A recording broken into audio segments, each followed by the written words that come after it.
विजयनगर साम्राज्य से संबंधित एक और प्रश्न करते हैं। ये बहुत महत्वपूर्ण प्रश्न है, इससे 3-4 प्रश्न बनते हैं। अब प्रश्न जो है वो है, तालीकोटा का युद्ध लड़ा गया था। तो तालीकोटा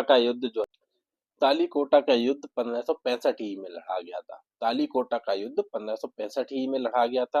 ये किस किस के बीच लड़ा गया था? तो ये लड़ा गया था बीजापुर, अहमदनगर, गोलकुंडा और बीदर की संयुक्त सेनाओं के बीच। इन्होंने हुआ किया क्या था कि बीजापुर, अहमदनगर, गोलकुंडा और बीदर की संयुक्त सेनाओं ने किसको पराजित किया था? विजयनगर को पराजित किया था। कब हुआ था? 1565 में हुआ था।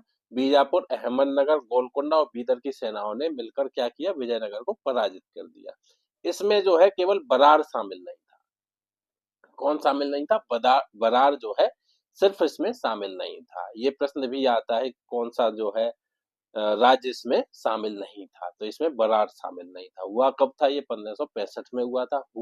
सम्मिलित कौन कौन था? तब बीजापुर, अहमदनगर, गोलकुंडा और तुम्हारा बीदर की संयुक्त सेनाएं थी जिन्होंने विजयनगर को हराया था। ठीक है।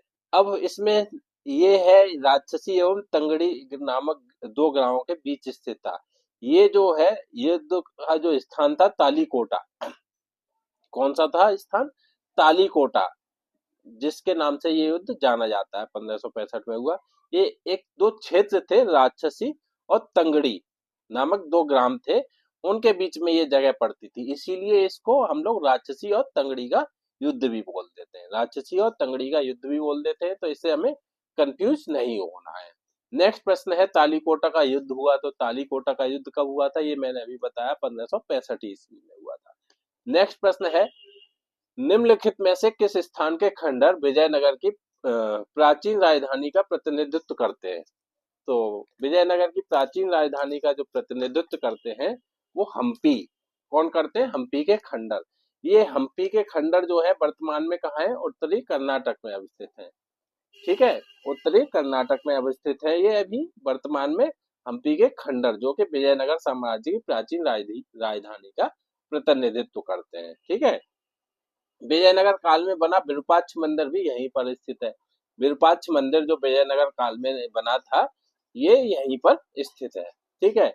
नेक्स्ट प्रश्न इसमें बनता है, निम्नलिखित में से कौन भारत के तेलुगु अनुवादों के लिए विख्यात है? तो महाभारत के तेलुगु अनुवादों के लिए विख्यात है तो आपके नन्यन और टिक्कन। कौन कौन? नन्य और टिक्कन। ये बहुत महत्वपूर्ण प्रश्न है, ये आया हुआ है। नन्याय और टिक्कन जो है वो महाभारत के तेलुगु अनुवाद के लिए विख्यात है।